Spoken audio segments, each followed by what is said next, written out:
Duas meninas gêmeas se aproximam de um milionário na escola e fazem um pedido que ele jamais imaginaria. O motivo por trás disso vai te deixar completamente chocado. O sol de fim de tarde iluminava o pátio da escola, enquanto Rafael caminhava ao lado de Luciana. Ele ajeitava a jaqueta e tentava parecer tranquilo, mas a presença dela deixava o coração acelerado. Luciana sorria com o jeito dele, meio sem jeito para aquelas coisas de gente simples, mas que a fazia rir. Ela levava Rafael para conhecer. A escola onde dava aula era o final do expediente. E o burburinho de mães, crianças e professores misturava-se ao cheiro de lanches sendo vendidos ali perto. As crianças corriam soltas, algumas com lanche, outras pulando amarelinha, outras desenhando no chão. De repente, Rafael sentiu uma mãozinha puxar sua calça. Era uma menina baixa, rosto redondo, de olhos curiosos. Ela olhou para ele de um jeito que misturava timidez e coragem. Atrás dela, outra menina mexia no cabelo, tão parecida que parecia espelho. Elas se aproximaram devagar, justo no momento em que Luciana se distraía conversando com outra professora. Rafael parou, pensou em se afastar. Mas algo nas expressões delas fez seu peito apertar. A menina da frente engoliu seco e disse com voz macia e estável: "Você pode ser nosso pai hoje?" Rafael piscou, ficou sem entender. A segunda gêmea falou no mesmo ritmo, reforçando o pedido, como se aquela fosse a coisa mais normal do mundo. Elas explicaram que era a festa da escola e que gostariam de ter o pai ao lado delas naquele dia. Um pedido estranho, ele achou, mas não conseguiu afastar o sorriso. Naquele instante, a campainha que avisava o fim das aulas tocou como se marcasse algo diferente. Luciana voltou-se e viu a cena. Rafael de frente para duas meninas implorando por um pai que ele nem conhecia. Ela ficou tensa. Sabia que aquilo sairia do comum. Rafael engoliu em seco, se abaixou ao nível das meninas e perguntou o que elas queriam exatamente. A mais falante pequenina disse que era importante, que as outras crianças tinham pais e elas não. Ela falou rápido, com medo que alguém escutasse e separasse o pedido. Rafael segurou a mãozinha dela, sentiu os dedos gelados e perguntou se era para fazer de conta. A menina sorriu, aquela mistura de raiva e vergonha nos olhos fáceis de ler. Rafael entendeu que não era brincadeira. Ele olhou para o rosto da outra gêmea que parecia esperar ansiosa por uma resposta. O pátio inteiro ficou menor para ele ali, como se tudo girasse em volta daquelas duas crianças. Os vendedores de pipoca, os gritos de colegas, as mochilas, indo e vindo. Tudo se tornou segundo plano. Rafael sentiu o peito bater mais forte. Ele se virou para Luciana, esperou a reação dela. Luciana fez uma careta preocupada, mas a viu olhar para as meninas e sentir pena. Ela tocou o braço dele e falou baixo que era algo sério. Então Rafael respirou fundo, sentiu um peso e uma vontade estranha de se comprometer. Ele fechou os olhos por um segundo e disse: "Tá bem, eu topo." As meninas explodiram em sorrisos e pulos de alegria que fizeram o tempo parar. Mas os sorrisos fugiram quando Rafael perguntou como elas se chamavam. A menina que pediu primeiro deu o nome: Isabela. A outra, meio envergonhada, completou: Mirela. Rafael repetiu olhando para as duas: Isabela e Mirela. Ele quase nem acreditava no som dos próprios lábios.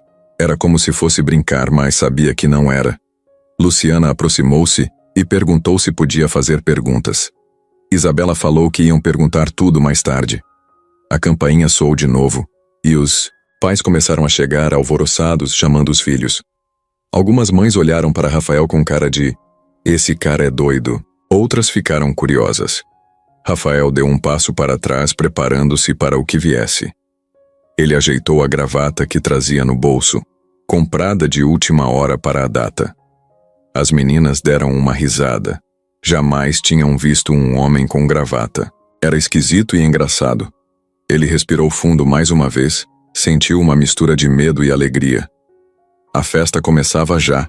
Um monte de mesas com salgadinhos, música baixa ao fundo, balões coloridos. Luciana olhou para Rafael e disse baixinho: "Vai dar tudo certo." Ele assentiu, segurou a mão das gêmeas e soube que ali começava algo inesperado para todos. A tarde ia virar noite. e a vida de muita gente mudaria dali para frente. Rafael sentia os olhos das pessoas ao redor como se fossem câmeras filmando cada passo dele. Mas o jeito como Isabela e Mirella agarravam suas mãos com força fazia tudo, o resto desaparecer por alguns segundos. A festa da escola já estava rolando. As crianças comiam brigadeiro, corriam com copos de refrigerante e dançavam ao som de uma música animada vinda de uma caixa de som simples. Luciana tentava conversar com outras professoras, mas olhava o tempo todo para ele com aquele olhar de quem sabe que algo fora do normal está acontecendo. Rafael se abaixou para falar com as meninas de novo e perguntou: "Por que vocês me escolheram? Por que eu?" As duas se entreolharam, e por um instante, Mirella mordeu o lábio e desviou o olhar. Isabela puxou o ar como se fosse explicar, mas parou no meio. Ela só balançou a cabeça e respondeu: "É só hoje, tá? A gente promete que depois você pode ir embora." Não havia raiva, nem mentira nos olhos dela. Só um cansaço pesado demais para uma criança de 8 anos. Rafael não insistiu. Ele percebeu que alguma coisa muito errada estava por trás daquele pedido, mas que elas não estavam prontas para contar ainda. Ele ficou ali, no meio de uma escola que não era dele, rodeado por pessoas que não conhecia, fingindo ser pai de 2 meninas que mal sabia o nome completo. Uma professora com um crachá pendurado no pescoço se aproximou sorrindo, pediu para tirar uma foto da família. Rafael quase disse que não, mas o sorriso orgulhoso de Isabela fez ele apenas assentir. A mulher clicou, agradeceu e saiu, falando com outras crianças. Mirella encostou a cabeça no braço dele e sussurrou: "Ela vai guardar essa foto no mural da escola." Rafael riu sem graça. "E isso é bom?" perguntou. Mirella só respondeu: "É a primeira vez que a gente vai aparecer lá." Aquilo bateu forte. Uma parede de fotos na escola, cheia de pais e filhos sorrindo e nunca uma delas. Rafael engoliu seco. A sensação de que estava entrando numa história que não era dele, mas da qual não podia sair, aumentava a cada minuto. Luciana se aproximou, com 2 copos de suco e entregou um a ele. Cochichou: "Elas são especiais, muito diferentes das outras crianças. Sempre foram." Rafael queria perguntar mais, mas percebeu que não era hora. As meninas continuavam agarradas a ele como se aquele momento fosse tudo o que elas tinham. Um homem apareceu do nada com um bigode fino e óculos torto, dizendo ser o fotógrafo da escola. Pediu que eles se posicionassem num cantinho decorado com papel colorido e flores de plástico.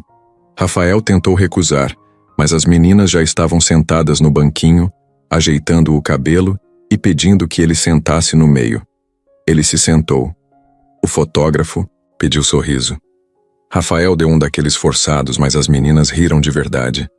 Depois da foto, o fotógrafo perguntou o nome completo de Rafael para anotar. Ele pensou em mentir, mas ficou calado. Isabela pulou na frente e disse rápido: "Rafael Souza, nosso pai." Ele não corrigiu. Sentiu um aperto no estômago. Era estranho ouvir aquilo, vindo de alguém que ele conhecera 1 hora antes. Mas era ainda mais estranho o jeito como soava natural, como se aquele papel já fosse dele há tempos e ele tivesse apenas esquecido. O tempo passou voando. Uma das professoras chamou todas as crianças para irem ao palco improvisado no pátio, onde fariam uma apresentação. Isabela e Mirella correram com as outras, mas antes de subir, voltaram correndo até ele e pediram: "Fica aí, tá? Promete?" Rafael disse que sim. Elas correram de volta, deixando no ar uma mistura de alegria e urgência, como se aquele fosse um dos últimos dias bons delas. A apresentação começou. Música infantil, danças mal ensaiadas, crianças rindo, outras chorando, e Rafael sentado num banco de madeira cercado por mães, tios, avós. Ele olhava tudo e pensava em como tinha parado ali. Era para ser só uma visita rápida, uma conversa com a namorada, e agora ele estava envolvido até o pescoço numa história que mal entendia. Quando a música parou e todos aplaudiram, Rafael se levantou sem perceber. As meninas voltaram correndo, e sem pedir permissão, Mirella o abraçou com força. Isabela também. As duas se grudaram nele como se o mundo pudesse, acabar a qualquer momento. Ele fechou os olhos por um segundo e respirou fundo. A cabeça fervilhava de perguntas, mas nenhuma delas tinha resposta ainda. Luciana olhou de longe, preocupada. Rafael sabia que mais cedo ou mais tarde teria que fazer aquelas perguntas e que alguém teria que responder, mas não seria hoje. Hoje ele só segurava aquelas duas mãos pequenas e ficava ali, sem entender direito, mas sentindo que de algum jeito aquilo fazia sentido, mesmo sem explicação nenhuma. Na segunda-feira de manhã, Rafael chegou mais cedo na escola. Não combinou com ninguém, só apareceu. Vestia uma camisa básica, sem relógio de grife, sem o carro chamativo de sempre. Queria passar despercebido. Luciana viu ele encostado no portão e foi até lá. Estava com uma expressão preocupada, como se já soubesse que ele vinha com um monte de perguntas. Ele pediu para conversar num canto longe dos alunos. Eles foram até a sala dos professores, que ainda estava vazia, cheia de canecas de café pela metade e armários velhos. Rafael se sentou numa cadeira rangendo e foi direto ao ponto. O que você sabe sobre as gêmeas? Luciana demorou para responder. Passou a mão no cabelo, respirou fundo. Disse que o pouco que sabia era de ouvir as outras professoras comentando.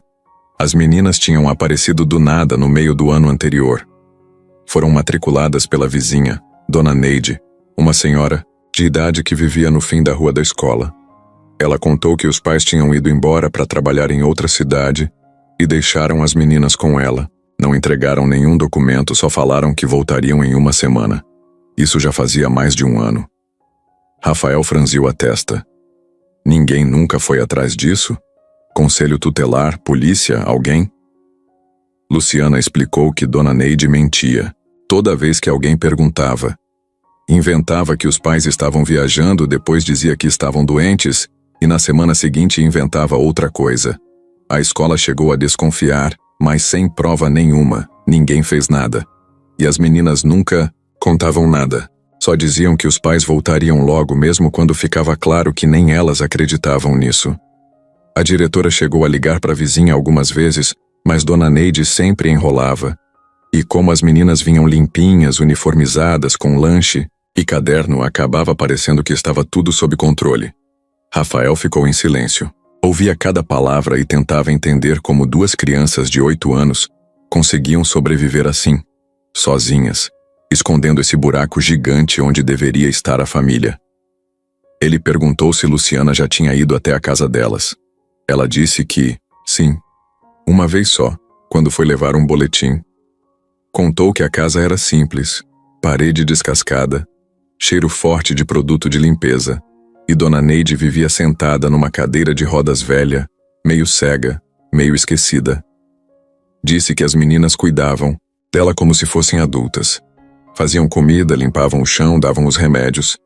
Rafael não sabia o que responder. Ficou olhando para o chão como se procurasse uma explicação ali. Perguntou se as meninas tinham algum parente. Luciana disse que nunca mencionaram ninguém. Nem avó, nem tio, nem ninguém. Só falavam dos pais, e mesmo assim, sempre do jeito mais confuso possível, como se tivessem medo de contar a verdade. De repente, uma professora entrou na sala e perguntou se alguém tinha visto o carregador dela. Luciana respondeu que não e a mulher saiu rápido. Rafael voltou a falar, agora com outra pergunta. E a escola? Não deveria fazer alguma coisa? Luciana disse que tentou. Mas sem apoio da direção, sem provas, era difícil. Ela contou que uma vez tentou ligar para a assistência social, mas ninguém atendeu. Outra vez, tentou marcar uma reunião com Dona Neide, que não apareceu. E que as meninas sempre protegiam a história. Nunca se queixavam, nunca pediam ajuda. E eram tão educadas, tão boas alunas que pareciam normais. Rafael mexia no celular, digitava algo, depois apagava. Parecia procurar uma saída, mas não achava. Perguntou como as meninas conseguiam viver daquele jeito, sem pai, sem mãe, sem adulto de verdade por perto. Luciana respondeu sem pensar. Elas vivem uma mentira para não desmoronar. Rafael ficou mudo. Aquela frase doeu mais do que ele esperava. Pensou nas coisas que ele tinha na infância. No que sempre reclamou mesmo tendo tudo. Pensou nos brinquedos que jogou fora, nas brigas com o irmão, Nas vezes que reclamava da comida, pensou que aquelas duas meninas não tinham quase nada e ainda cuidavam de alguém. Ele se levantou, agradeceu pela conversa e saiu. Andou pelo pátio vazio, olhou as salas com cadeiras tortas e janelas abertas. Viu uma bola esquecida no canto e pensou como aquele lugar era o único espaço de alegria real na vida das gêmeas. Decidiu que precisava ir até a casa delas. Não ia esperar mais ninguém. Saiu da escola sem avisar Luciana. Parou no mercado da esquina, comprou algumas frutas, uma caixa de leite, pão. Perguntou onde ficava a casa da dona Neide. O caixa apontou o final da rua. Rafael caminhou até lá, o coração apertado. Quando chegou, viu a porta entreaberta e uma das gêmeas, Mirella, sentada na calçada, brincando com uma boneca sem braço. Ela levantou a cabeça e arregalou os olhos ao ver ele ali. Rafael não falou nada, só levantou a sacola e sorriu. Mirella correu para dentro e chamou pela irmã. A casa era ainda mais simples do que ele imaginava. Entrou devagar. Isabela apareceu, na porta da cozinha com um pano na mão e olhos arregalados. Dona Neide dormia no sofá com um cobertor velho até o pescoço. Rafael colocou as sacolas sobre a mesa e olhou em volta. Não havia quase nada. Nem televisão, nem rádio. Um ventilador antigo parado no chão, 3 cadeiras, uma mesa de madeira rachada. As meninas ficaram ali, caladas, olhando para ele como se tivessem sido pegas em flagrante. Rafael perguntou se podiam conversar. Mirella assentiu, e Isabela puxou uma cadeira. Rafael se sentou e disse: "Eu não vim aqui para julgar, só quero entender." Elas se olharam, e por um segundo, a verdade começou a aparecer nos olhos delas. Rafael ficou com aquilo na cabeça o dia inteiro.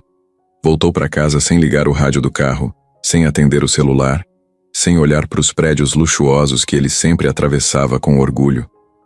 Pela primeira vez em muito tempo, ele não queria saber de trabalho, de dinheiro, de reuniões ou de viagens. Só conseguia pensar nas duas meninas sentadas naquela cozinha apertada, com medo de falar, mas implorando em silêncio para que alguém enxergasse o que estava acontecendo. Chegou no apartamento de cobertura dele e tudo parecia sem graça. O sofá macio demais, o silêncio caro demais, a geladeira cheia demais. Sentou na beirada da cama e tirou o celular do bolso. Tinha várias mensagens de sócios, clientes, amigos perguntando por que ele sumiu, se ia aparecer no evento do fim de semana, se estava tudo bem com a Luciana. Mas ele não respondeu ninguém. Abriu a câmera do celular e viu a foto tirada na escola. Ele sentado entre as duas com aquele sorriso torto e elas sorrindo como se tivessem ganhado o mundo. A imagem não saía da cabeça dele. Fechou o celular e se deitou. Mas o sono não vinha. A noite passou devagar e quando o sol começou a nascer, Rafael já estava de pé tomando café numa caneca simples que nem combinava com a cozinha toda automatizada dele. Na cabeça dele, só uma pergunta. O que ele ia fazer agora? Ele sabia que não era pai daquelas meninas, nem parente, nem nada. Mas sabia também que não podia simplesmente virar as costas. E se ele sumisse agora, o que ia ser delas? Aquela casa ia continuar caindo aos poucos. Dona Neide cada vez mais fraca. E as meninas cuidando de tudo sem ninguém por perto. Era injusto. Era pesado demais para duas crianças. Mas ao mesmo tempo, ele sabia que não podia simplesmente pegar elas e levar embora. Não era assim que funcionava. Tinha lei, tinha regras, tinha gente que ia querer saber o que ele estava fazendo. E tinha mais. Rafael não sabia cuidar nem de planta, quanto mais de criança. Ele não tinha preparo. Não tinha rotina para isso. Nem lugar na agenda para lidar com lição de casa, reunião de escola, febre de madrugada. Ele pensava nisso. E sentia uma culpa enorme crescendo por dentro. Queria fazer algo, mas não sabia como. E quanto mais pensava, mais ficava claro que, para ajudar de verdade, ele ia ter que se envolver de um jeito que nunca tinha feito na vida. Não dava para ajudar de longe mandando cesta básica ou pagando uma diarista. Se ele fosse entrar nisso, era para valer. E isso assustava. Naquela mesma manhã, pegou o carro e foi até o prédio onde Luciana morava. Estacionou na rua, ficou alguns minutos parado, depois subiu. Ela atendeu de pijama, cabelo preso e cara de susto. Ele entrou e contou tudo. Disse que precisava conversar com alguém de confiança, porque estava perdido. Luciana ouviu em silêncio. Depois falou o que pensava. Que ele era livre para escolher, mas que qualquer escolha teria um preço. Se ele fosse embora, talvez ninguém o culparia. Mas ele teria que conviver com isso. E se ele ficasse, ia enfrentar muita coisa. Ela avisou que não seria fácil, que o sistema era lento, cheio de buracos, e que uma hora ou outra, alguém ia começar a questionar por que um homem rico, sem filhos, resolveu se meter na vida de duas meninas pobres. Rafael entendeu. Mas ao invés de desanimar, aquilo só mostrou que o buraco era mais embaixo. E que se ele fosse mesmo ficar, teria que estar pronto para tudo. Os dias seguintes foram pesados. Ele começou a mudar a agenda. Faltou a reuniões, recusou convites e até deixou de viajar para um evento importante. Alguns amigos começaram a estranhar. Outros deram risada dizendo que ele estava virando pai de aluguel. Mas Rafael não se importava. Estava mais preocupado em entender como podia ajudar de verdade. Pesquisou sobre guarda provisória, ligou para um advogado de confiança, perguntou como funcionava a assistência social. Foi até a casa das meninas mais algumas vezes, sempre levando alguma coisa simples: pão, leite, frutas. Mas o mais importante não era o que levava, era o tempo que passava ali. Aos poucos, as meninas começaram a se abrir mais. Contaram que a mãe tinha ido embora com um homem que elas não conheciam, que o pai bebia muito e brigava com todo mundo, que Dona Neide tentava proteger, mas vivia doente. Rafael ouvia tudo calado. E cada pedaço daquelas histórias doía como se ele tivesse vivido junto. Um dia, Mirella perguntou baixinho se ele ia sumir. Se era só mais um adulto que ia desaparecer depois de prometer coisas. Rafael não conseguiu responder, mas naquele instante entendeu que o dilema dele não era mais sobre se ele devia ajudar ou não. Era sobre se ele tinha coragem de ficar até o fim. E naquele fim de tarde, sozinho no carro, olhando a rua vazia, ele fez uma promessa para si mesmo. Não ia deixar aquelas meninas sozinhas, não mais. A tarde parecia comum, mas tinha alguma coisa diferente no ar. Era uma terça-feira, calor pesado, e a escola estava meio vazia por causa de uma reunião de professores. Rafael chegou por volta das 3, com uma mochila nas costas e 2 copos de vitamina que ele mesmo tinha feito em casa. Estava tentando incluir isso na rotina das meninas, algo simples que mostrasse cuidado, mesmo sem saber exatamente o que estava fazendo. Isabela e Mirella o esperavam no portão, sentadas no chão, como se aquilo já fosse normal. Ele entregou os copos e as duas agradeceram sorrindo, mas alguma coisa no jeito delas estava diferente. Rafael notou na hora. Elas estavam mais quietas, os olhares meio desconfiados, como se esperassem que alguém fosse aparecer do nada. Ele tentou quebrar o clima com uma piada sobre o gosto da vitamina, mas nenhuma das duas riu. Sentaram num banco ali perto e ficaram mexendo nos canudos como se estivessem com medo de falar. Rafael perguntou se estava tudo bem, e Mirella balançou a cabeça devagar, sem levantar os olhos. Isabela olhou em volta várias vezes antes de dizer que não era bom eles ficarem ali muito tempo. Rafael não entendeu. Perguntou se tinha acontecido alguma coisa.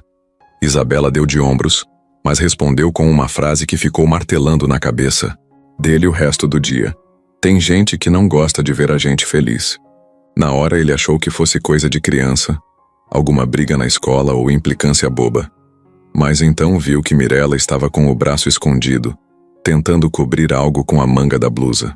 Rafael pediu para ver com calma, sem forçar.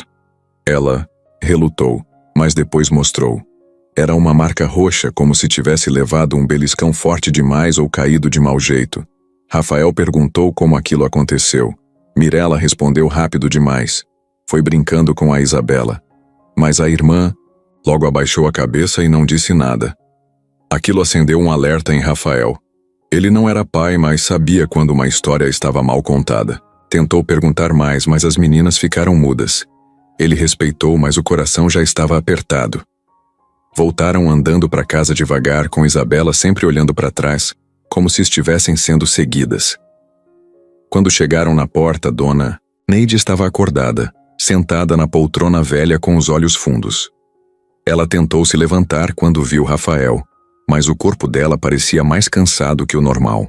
Disse que teve tontura à noite e caiu no banheiro. Rafael se ofereceu para levá-la ao médico, mas ela recusou. Disse que já conhecia aquelas dores e que só precisava descansar. Ele ficou ali um tempo, observando tudo com mais atenção. A casa estava mais bagunçada que o normal. Louça acumulada, cheiro de pano molhado no ar e um silêncio esquisito entre as meninas. Rafael limpou a mesa, tentou organizar algumas coisas e, enquanto isso, escutava de longe sussurros vindos do quarto delas. Não conseguiu entender o que diziam, mas o tom era de medo. Quando ele bateu na porta e entrou, Mirella estava chorando. Tentou esconder o rosto, mas foi tarde. Rafael se ajoelhou e perguntou de novo: "O que está acontecendo com vocês?" Isabela respondeu por ela: "Não é nada com a gente, é com ele." "Ele quem?" Rafael perguntou. Mas elas ficaram em silêncio. A resposta não veio naquele dia, nem no seguinte. Mas Rafael começou a desconfiar que alguma coisa muito maior estava por trás daquele pedido de ajuda disfarçado, algo que elas tentavam esconder para se proteger, e que agora começava a escapar pelas rachaduras. Rafael chegou mais cedo naquele dia. Parou o carro na rua de trás, desligou o motor e ficou alguns minutos pensando se devia bater na porta ou não. A imagem de Mirella escondendo o braço, o silêncio das duas, a casa com aquele clima pesado, nada saía da cabeça dele. Pegou uma sacola com frutas, pão, um suco de caixinha e foi andando devagar até a porta. Antes que pudesse bater, a porta abriu sozinha. Isabela estava ali com cara de assustada. Quando viu que era ele, relaxou um pouco. Mirella apareceu logo atrás com o cabelo meio bagunçado e os olhos inchados. Rafael perguntou se tinha acontecido alguma coisa, e as duas fizeram sinal para ele entrar rápido. A sala estava ainda mais bagunçada que nos outros dias. Dona Neide não estava na cadeira. Ele perguntou por ela e Mirella respondeu que estava dormindo desde ontem à noite. Disseram que ela não quis comer, não quis tomar remédio e passou o dia todo deitada. Rafael largou a sacola na mesa e foi até o quarto. Dona Neide estava respirando devagar, com um pano molhado na testa e uma expressão que misturava dor e cansaço. Rafael tentou acordar ela, mas ela só abriu os olhos por um segundo e voltou a fechar. Ele olhou para as meninas e dessa vez não perguntou. Apenas disse que iam precisar levar ela ao hospital. Isabela, pela primeira vez, pareceu aliviada. Rafael ligou para Luciana, pediu ajuda e em menos de meia hora estavam todos no pronto-socorro. Enquanto os médicos atendiam Dona Neide, Rafael, Luciana e as meninas, esperavam do lado de fora, sentados num banco gelado de metal. Foi ali que Mirella começou a falar. Não foi de uma vez. Ela começou contando que às vezes faltava comida, que tinha noites em que elas dormiam com fome e que acordavam cedo para tentar pegar alguma fruta no quintal de um vizinho. Depois falou que Dona Neide ficava doente com frequência e que as duas cuidavam dela sozinhas. Isabela completou dizendo que, quando a velhinha desmaiava ou tinha dor forte, elas colocavam um pano frio na testa e ficavam rezando para ela não morrer. Rafael e Luciana ficaram em silêncio ouvindo tudo. Não sabiam o que dizer. Luciana pegou a mão de Mirella e apertou. Rafael passou a mão no rosto, tentando conter a raiva e a tristeza. Depois de um tempo, Mirella disse algo que ele não esperava. A gente sabe que não devia mentir. Mas se a gente contasse a verdade, iam separar a gente. Rafael olhou para ela e perguntou: "Separar como?" Isabela respondeu no lugar da irmã. "A gente ouviu uma vez uma mulher dizer que, quando os pais somem, as crianças vão para abrigo. E no abrigo cada uma vai para um lugar." Rafael olhou para Luciana. Ela confirmou com um olhar sério que isso realmente podia acontecer.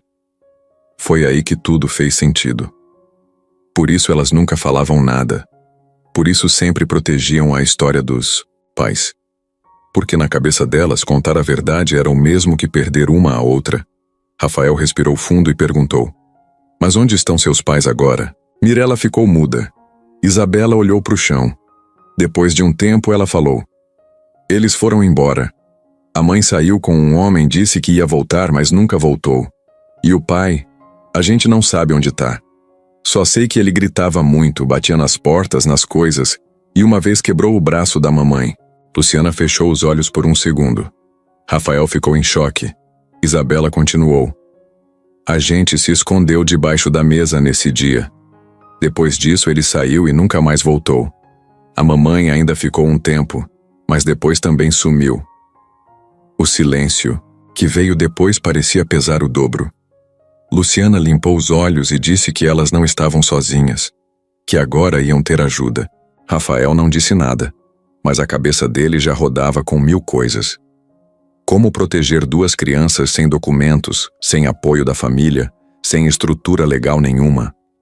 Na saída do hospital, o médico disse que Dona Neide precisava ficar internada. Ela estava com a pressão descontrolada, os rins fracos e sinais de um princípio de AVC. As meninas seguraram o choro, mas Rafael percebeu que, no fundo, aquilo era esperado. Elas estavam preparadas para perder a única pessoa que ainda fazia parte da história delas. No carro, no caminho de volta, ninguém falava. Rafael dirigia olhando o retrovisor, vendo Mirella abraçada na mochila e Isabela com a cabeça encostada na janela. Luciana perguntou se ele já tinha pensado no que fazer. Rafael respondeu que sim, mas que nada era simples. Disse que precisava saber quais passos dar para cuidar delas de verdade. Luciana falou que conhecia uma assistente social da prefeitura, alguém de confiança que talvez pudesse orientar. Rafael aceitou na hora. Não podia mais esperar. No fundo, ele sabia que a verdade tinha aparecido, mas era só o começo. Agora o buraco estava exposto. A dor, a falta, o medo. Tudo estava claro. E a partir dali, não dava mais para voltar atrás. Rafael ainda estava com o celular na mão quando ele tocou, numa tarde em que o carro acelerou menos que a cabeça dele. Era Luciana, com a voz urgente e meio sem fôlego, pedindo para ele desligar o som e ouvir. Do outro lado, uma voz adulta, calma, dizendo ser a diretora da escola. Rafael, precisamos conversar, disse ela, e Rafael sentiu o peito apertar de novo, como no dia em que topou fingir ser pai. A diretora contou que um funcionário da Secretaria da Educação estava questionando o envolvimento dele com as meninas. Disseram que já tinham recebido reclamações de mães e professores, que alguém achava estranho um homem recém-chegado assumir 2 crianças no colégio. Ela explicou que tentava proteger a situação, que o Rafael só queria ajudar, mas que, se nada fosse feito, poderiam chamar o conselho tutelar. Rafael voltou a respirar devagar. Pediram que ele fosse à reunião no dia seguinte para prestar esclarecimento. Foi aí que Luciana completou a ligação, pedindo para ele não desistir, porque se ele se importava com elas, devia enfrentar isso. Rafael desligou. Olhou mais uma vez para as meninas que estavam no carro caladas com os olhos grudados na janela e resolveu que não podia recuar. Ele ligou para a assistente social que Luciana falara e pediu ajuda urgente. Ela disse que orientaria como agir, que já marcava uma reunião com o conselho tutelar e a escola. Rafael anotou tudo: data, hora, telefone, nome da assistente. O som do carro voltou, mas o silêncio dentro dele era maior. Ele sabia que agora tudo ia mudar. Se a conversa no hospital tinha confirmado a história triste das meninas, aquela ligação mostrava que outras forças estavam de olho, e não necessariamente para ajudar. Naquela noite, ao deitar, pensou nas próximas ações. Como provar que seu envolvimento era real, não uma armação. Como usar o apoio popular que começava a se espalhar pelos professores e alguns pais. Como proteger aquelas 2 crianças de burocracia e fofoca. O telefone vibrou de novo. Era a assistente, dizendo que estava a postos, que amanhã fariam o que fosse preciso. Rafael respirou fundo. Fechou os olhos e por um segundo pensou em desistir. Mas logo sentiu o braço de Isabela pesar no ombro e Mirella encolhida ali do outro lado. E naquele instante, soube que não podia sumir antes de garantir que elas ficassem bem. A reunião foi marcada para as 9 da manhã, mas Rafael chegou antes das 8. Ele não queria atrasos nem surpresas. A escola estava quase vazia. O som de passos ecoava nos corredores e o cheiro de café velho se misturava ao de tinta das paredes recém-pintadas. Luciana o esperava na entrada da sala da diretoria com uma expressão fechada. Ela apenas acenou com a cabeça quando ele chegou, como se dissesse: "Se prepara." Os dois entraram juntos. A diretora estava lá, tentando manter a calma. Na cadeira da ponta, um homem que Rafael nunca tinha visto antes ocupava o espaço como se fosse dele. Ele usava uma camisa clara, muito passada, calça social, sapatos engraxados e um olhar que misturava arrogância e desconfiança. Era Arnaldo, funcionário da Secretaria de Educação, enviado para acompanhar de perto casos delicados como aquele. O tipo de gente que sempre aparece quando tem barulho, não para ajudar, mas para se mostrar importante. Rafael estendeu a mão, mas Arnaldo nem se levantou. Ficou sentado, cruzou os braços e soltou um bom dia seco. A diretora tentou amenizar o clima. Disse que todos estavam ali com o mesmo objetivo: garantir o bem-estar das crianças. Mas Arnaldo logo tomou a frente. Perguntou quem era Rafael, qual a relação exata dele com as meninas, por que ele vinha tanto à escola e como ele achava que podia interferir na vida delas daquele jeito. Rafael respondeu com calma, explicou como conheceu as meninas, contou do pedido inusitado na festa, do envolvimento natural que foi crescendo, da situação da dona Neide, do abandono dos pais. Mas Arnaldo não parecia ouvir. A cada resposta, fazia cara de tédio, anotava algo num caderninho e soltava um comentário ácido. Interessante. Um empresário milionário que resolve do nada cuidar de duas meninas pobres. Bem original. Luciana tentou interromper, mas ele ignorou. Disse que já tinha recebido relatos preocupantes sobre a situação e que era necessário investigar. A gente precisa proteger essas crianças, inclusive de pessoas bem-intencionadas demais, ele disse, olhando direto para Rafael. A diretora tentou aliviar, dizendo que Rafael tinha se mostrado respeitoso, presente, que as meninas estavam mais felizes, que até o rendimento escolar delas melhorou. Mas Arnaldo rebateu com um comentário frio. Felicidade não é critério legal. A tensão aumentou. Rafael sentia o sangue subir, mas respirava fundo. Sabia que perder a calma só ia piorar. Luciana, mais impulsiva, soltou: "Você conhece as meninas? Já viu como elas vivem? Já foi lá?" Arnaldo respondeu que não precisava ir até lá para fazer seu trabalho, que tinha experiência suficiente para identificar situações suspeitas e que o caso seria encaminhado ao conselho tutelar imediatamente. Rafael tentou argumentar. Disse que estava buscando orientação legal, que já tinha falado com uma assistente social, que queria fazer tudo certo. Arnaldo rebateu com mais uma frase seca: "Justamente por isso vamos interferir agora, antes que fique mais difícil desfazer." Aquilo bateu como um soco. Luciana apertou o braço de Rafael, tentando conter ele. A reunião durou mais alguns minutos, com Arnaldo jogando perguntas maldosas, a diretora tentando mediar e Rafael tentando mostrar que não era vilão de história nenhuma. Quando saíram da sala, Rafael parecia outro. Não era mais o cara surpreso com o pedido das meninas. Agora ele estava lidando com gente que podia de verdade atrapalhar tudo. Arnaldo era um obstáculo, claro, direto, e provavelmente não ia parar tão cedo. Rafael sabia que enfrentaria muito mais do que perguntas desconfortáveis dali em diante. A partir daquele dia, o jogo mudava. E Arnaldo deixava claro que, se dependesse dele, Rafael não passaria da linha do portão da escola. Depois daquela reunião com Arnaldo, Rafael passou a sentir um peso diferente nos ombros. Não era só o medo de perder as meninas. Era como se o passado dele estivesse voltando devagar, empurrado pela desconfiança dos outros. E não demorou muito para isso acontecer de verdade. Numa tarde qualquer, Rafael recebeu uma ligação curta e direta de um número desconhecido. Uma voz masculina, fria, avisou que a verdade sempre aparece e desligou sem dar chance de resposta. Ele entendeu na hora que aquilo vinha de Arnaldo ou de alguém do círculo dele. Não era só sobre as meninas. Era sobre desenterrar tudo que Rafael passou anos tentando deixar para trás. Aquilo ficou ecoando na cabeça dele, e foi nesse clima tenso que Luciana decidiu ir até o apartamento dele no sábado à tarde. Ela disse que precisava entender tudo, porque se estivesse mesmo com ele nessa luta, não dava para ser pela metade. Rafael hesitou. Não gostava de abrir aquele capítulo da vida, mas sabia que esconder agora era pior. Então contou. Contou que nasceu numa família complicada, que o pai era um comerciante falido e a mãe vivia de favor na casa dos tios. Que cresceu entre gritos, dívidas e promessas de mudança que nunca se cumpriam.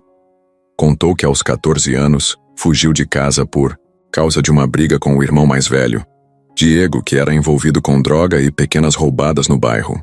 Disse que foi morar com um amigo, depois com outro, e só aos 17 conseguiu emprego fixo numa mecânica. Dali pra frente lutou sozinho. Trabalhou em oficina, depois virou vendedor, se envolveu com tecnologia, entrou em um curso de marketing e, aos poucos, foi montando o próprio negócio. Construiu uma empresa de software para pequenas lojas. Acertou numa grande venda, e isso mudou tudo. Aos 26, já era dono de uma startup avaliada em milhões. Mas esse sucesso todo nunca apagou a parte feia da história. Quando Diego foi preso por assalto a uma farmácia, o nome Souza estampou jornais locais, e mesmo Rafael já estando longe daquilo, foi arrastado de novo. Tentou ajudar o irmão com advogado, mas foi tarde. Diego acabou condenado e Rafael nunca mais teve coragem de visitar ele na cadeia.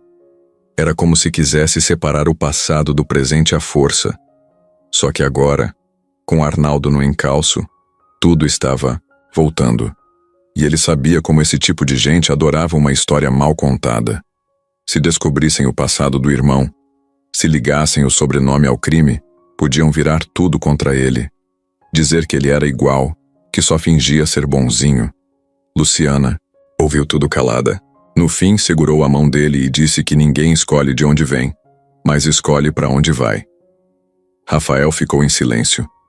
Sabia que era verdade, mas o medo não sumia. E mais tarde, à noite, enquanto mexia nos papéis que tinha guardado num armário velho do quarto de hóspedes, achou uma pasta esquecida. Lá dentro, recortes de jornal com fotos do irmão preso, cartas que nunca enviou, e um documento antigo com o endereço da mãe, que ele não via desde que saiu de casa. Rafael encarou aquele papel por minutos.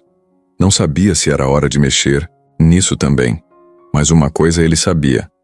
Se fosse lutar pelas meninas, tinha que estar pronto para enfrentar o passado inteiro. Até os pedaços que ele preferia deixar enterrados acordaram com o barulho seco vindo da cozinha. Rafael levantou da poltrona num pulo. Ele tinha passado a noite ali, depois de mais uma visita tarde demais para ir embora. As meninas correram do quarto com os olhos arregalados e sem entender o que estava acontecendo. Quando chegaram à cozinha, encontraram Dona Neide caída no chão, tremendo e tentando falar, mas sem conseguir formar nenhuma palavra. A colher que ela usava caiu ao lado do prato de sopa quase vazio. O rosto dela estava torto, como se um lado do corpo tivesse apagado de repente. Mirela gritou por Rafael, que já estava agachado tentando levantar a senhora, mas ela escorregava, estava molhada de suor frio, o olhar perdido. Isabela não conseguia parar de chorar. Rafael pegou o celular, ligou para a ambulância e em seguida para Luciana. Pediu que ela fosse para o hospital direto porque a coisa era grave. Enquanto a ambulância não chegava, Rafael tentou manter Dona Neide acordada. Pegou um pano limpo, molhou e colocou na testa dela. As meninas ficavam perguntando o tempo todo se ela ia morrer, e Rafael tentava não mentir, mas também não deixava o pânico dominar.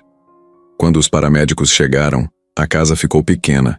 Eles entraram com equipamentos, colocaram Dona Neide na maca com cuidado e um deles olhou para Rafael e disse que parecia AVC. Era grave e precisava ser atendido rápido. As meninas quiseram ir junto na ambulância, mas não deixaram. Rafael levou as duas no carro dele, correndo atrás do veículo como se cada farol vermelho fosse uma ameaça. No hospital, ficou tudo ainda mais confuso. Preencheram papéis, perguntaram o nome completo da senhora, idade, doenças, remédios. Rafael respondia o que conseguia lembrar, mas a maioria das respostas ninguém sabia. Nem Mirella, nem Isabela, nem ele. Era como se Dona Neide tivesse vivido esquecida de todos, sem ficha, médica, sem alguém para lembrar das datas. A espera foi longa. Luciana chegou e abraçou as meninas. Rafael andava de um lado para o outro como se andar pudesse acelerar o tempo. Depois de mais de 1 hora, um médico saiu da sala e disse que ela tinha tido um AVC isquêmico forte. Estava estável, mas precisaria ficar internada, fazer exames e talvez reabilitação se melhorasse. Rafael perguntou se corria risco de morte. O médico hesitou antes de responder que sim. As meninas não ouviram essa parte. Estavam sentadas no corredor com Luciana, abraçadas uma na outra. Aquele dia virou um divisor de águas. Quando a noite caiu e o hospital ficou mais silencioso, Rafael chamou Luciana para conversar do lado de fora. Disse que agora não tinha mais desculpa, nem tempo para esperar ninguém. Dona Neide era a única adulta naquela casa, e agora estava fora de combate. A qualquer momento alguém podia aparecer, bater a porta, e as meninas ficarem sozinhas de verdade. Rafael perguntou para Luciana se ela achava possível acolher temporariamente as duas. Ela respondeu que sim, mas que precisava preparar tudo, que a casa dela era pequena, mas tinha espaço no coração. Rafael sorriu cansado e agradeceu. Depois voltou para o saguão e contou para Isabela e Mirella que iriam dormir com a professora por uns dias, até a vovó melhorar. As duas concordaram, mas com os olhos baixos, como se soubessem que talvez a melhora não viesse. E naquela madrugada, ao deixar o hospital, Rafael sentiu pela primeira vez que estava fazendo parte da vida delas de verdade. Não era mais um visitante. Era alguém que estava ali quando tudo desabava. A decisão não foi fácil para Luciana, mas ela já sabia o que precisava fazer. Depois daquela noite no hospital, ela passou o resto da madrugada acordada, sentada no sofá da sala, com as meninas, dormindo no quarto e Rafael deitado no chão da sala com um travesseiro emprestado. Enquanto olhava para o teto, pensava em tudo que poderia dar errado. A escola, os vizinhos, o conselho, o tal do Arnaldo. Mas também pensava no que aconteceria se ela fizesse vista grossa, como tanta gente fazia. Na manhã seguinte, levantou antes de todo mundo, preparou um café simples e decidiu que não ia mais ficar no meio do caminho. Ia estar do lado delas. No caminho até a escola, com as meninas no banco de trás, percebeu que não dava mais para separar a professora da mulher que estava ali de verdade. Quando chegou, subiu direto para a sala da diretoria. Encontrou a coordenadora e foi clara. Disse que estava acolhendo as meninas temporariamente, que sabia dos riscos, mas não ia voltar atrás. A coordenadora tentou alertar sobre o conselho tutelar, sobre a exposição, sobre Arnaldo. Luciana respondeu que sabia lidar com burocracia, mas não ia dormir tranquila sabendo que as meninas estavam largadas. A notícia se espalhou rápido pelos corredores. Uma professora ajudava as alunas. Uns viram como um ato bonito, outros torceram o nariz. Teve gente dizendo que era perigoso, que podia complicar a carreira dela. Arnaldo ficou sabendo pela diretora e apareceu de surpresa no fim da tarde. Chamou Luciana para conversar e usou aquele jeito arrogante de sempre. Disse que ela estava cometendo um erro grave, misturando vida pessoal com profissional. Luciana não se intimidou. Olhou nos olhos dele e disse que às vezes a vida exige isso, que nem tudo se resolve com formulário e parecer. Arnaldo ameaçou registrar tudo, fazer relatório, alertar a secretaria. Ela respondeu: "Pode anotar, mas escreve também que se não fosse por mim e por Rafael, essas meninas estariam dormindo sozinhas numa casa sem luz." Arnaldo não esperava aquilo, levantou e saiu dizendo que voltaria com providências. Mas Luciana já estava decidida. Em casa improvisou colchões no chão, arrumou os armários, ensinou as meninas a separar as roupas e combinou horários. Pela primeira vez, Mirella e Isabela dormiram num lugar onde não precisavam se preocupar se a geladeira tinha comida. Luciana contou histórias antes de dormir, ajeitou o cobertor, deu beijo na testa. E depois ficou um tempo parada na porta do quarto, observando as duas fecharem os olhos como quem, enfim, podia descansar de verdade. Rafael apareceu no dia seguinte com uma sacola de compras e um sorriso cansado. Agradeceu mais uma vez, disse que sabia do peso que ela estava carregando. Luciana respondeu: "A gente divide, porque sozinho ninguém aguenta." Rafael segurou a mão dela por um instante e não disse mais nada. Os dois sabiam que ainda tinha muita coisa por vir. Mas naquele momento, Luciana já tinha escolhido de que lado estava. E isso mudava tudo. A mudança em Rafael não veio de uma hora para outra. Mas quando veio, não teve volta. Ele já não era mais só o cara que apareceu por acaso na escola para visitar a namorada. Agora ele acordava pensando nas meninas, ia dormir lembrando do que faltava na casa delas, e entre um compromisso e outro, dava um jeito de passar no mercado, comprar fruta, procurar uma mochila melhor, uma escova de dente nova.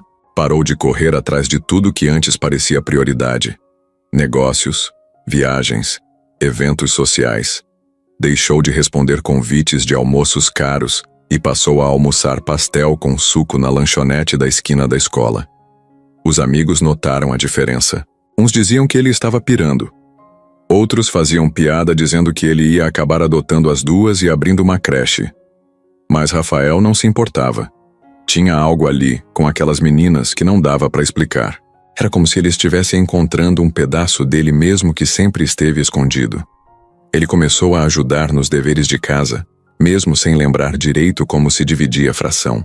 Procurou vídeos no YouTube, imprimiu exercícios extras e todo fim de tarde se sentava ao lado delas, um de cada lado, enquanto Mirella desenhava no caderno e Isabela fazia contas com a língua presa de concentração. Às vezes ele ria sozinho do jeito que elas se implicavam. Uma pegava o lápis da outra, outra respondia de propósito errado só para irritar. Mas no fundo, aquilo era vida. Era barulho bom. Era rotina com afeto. Uma noite, Mirella acordou chorando. Tinha sonhado que a mãe voltava e levava ela embora sem avisar. Rafael ouviu o choro da sala, entrou no quarto e ficou ali sentado no chão até ela dormir de novo. Não disse que ia ficar tudo bem porque não tinha certeza. Mas segurou a mão dela com força, e isso bastou. No outro dia, Isabela perguntou se ele ia continuar indo lá. Rafael respondeu que sim, que enquanto elas quisessem ele estaria por perto. As duas se entreolharam, e Mirella soltou um: "Então você vai ter que aprender a fazer arroz porque o da tia Luciana é muito duro." Rafael riu e prometeu tentar. No sábado, ele foi com elas ao parque. Levou uma bola, um suco e um cobertor. Ficaram horas jogando, correndo e depois deitados olhando o céu.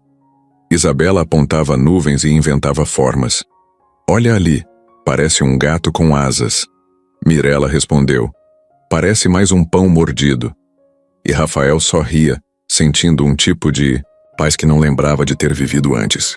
Mais tarde comprou sorvete e levou as duas para casa da Luciana.